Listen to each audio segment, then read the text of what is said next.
I flew to Ireland. Any Irish in? I flew to Dublin a few years ago, and I've told this story all over the world, you know, and everywhere I've gone I've blamed a different airline for this story, but the true story happened on a flight to Dublin. And I can't tell you the name of the airline I flew with for legal reasons. We'll call them Brian Air, right? And listen, I was excited. I was going abroad. I'm Welsh. I bought shorts, t-shirts, sunglasses. They don't even sell them in Wales. I had to go to Bristol to buy them. I was excited, and then I bought myself a brand new suitcase as well, one of the posh ones with the wheels, and then I flew to Dublin. I will show you what I found when I arrived in Dublin airport just a few hours later. That. It's not funny. Anyway, I get the last laugh. It still works. You can see where some hilarious baggage handlers put a heavy label on that. Look. Bend your knees is the advice to anybody tackling that baby. Listen, I'm not going to lie to you. The flight was about $9.99. I wasn't expecting miracles. If I'm completely honest with you, the first 3 times this went round the baggage carousel, I laughed.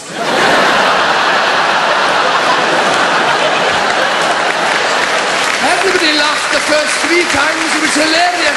The staff, the passengers, everybody was having a great time, and then one by one they went home. It was just me and Liz. I thought I could sort it out. I took this to the desk. I marched over, thought I'll sort this out. I didn't know what I was up against. The girl on the desk looks at me, no hint of irony. She says, "What seems to be the problem?" I said, "Mainly it's about my luggage." She said, "Is that not it?" This is some of it. Don't get me wrong, I'm thrilled to get this back. The thing is, I'm here for a month. I'm pretty sure I packed more than this. She started asking me those questions. You know those questions they ask you in airports? I've heard these questions all over the world. They're normally perfectly sensible questions. There was no need for it. She said, "Could anybody have interfered with it?" So we probably shouldn't rule that out. She said, "Have you left it unattended at any point?" I said, "I suppose I must have. I'm not the most observant person in the world, but if this had happened while I was wheeling it through the airport, I think I'd have noticed. Surely it would have gone very light, very quickly." She said, "Did you pack it yourself?" I thought, "Why? What are you suggesting? I think my mother packed for me and thought this is all I'd need." She said, "We'll do a report. Don't you worry, Mr. Gilbert, we'll soon have your luggage back." I thought, good, this is progress. Do your bloody report. It was all going quite well until about question 3. She took my name, she took my address, and then she said, "Does your luggage very distinguishing features, Mr. Gilbert?" I said, "It's got a long black handle, if that's any use." She wrote that down. Everyone's a comedian in Ireland, aren't they? Everyone's, especially the taxi drivers, they're the worst. Because I walked from the airport to the taxi rank. And bear in mind that I didn't have a 5-minute story to tell. I just had 22 kilograms of missing shit.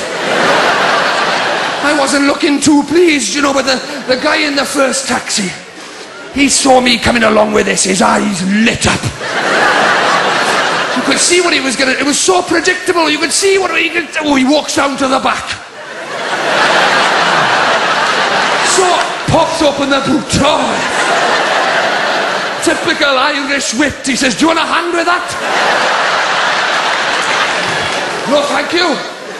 I think I can manage." I said, "If you really want to help, you can take the trolley back." Ladies and gentlemen, it's lovely to be back in Edinburgh. Hopefully see you all at the festival. You've been absolutely lovely. And Rhod Gilbert, thank you very, very, very, very much. Thank you. Thank you. Good night.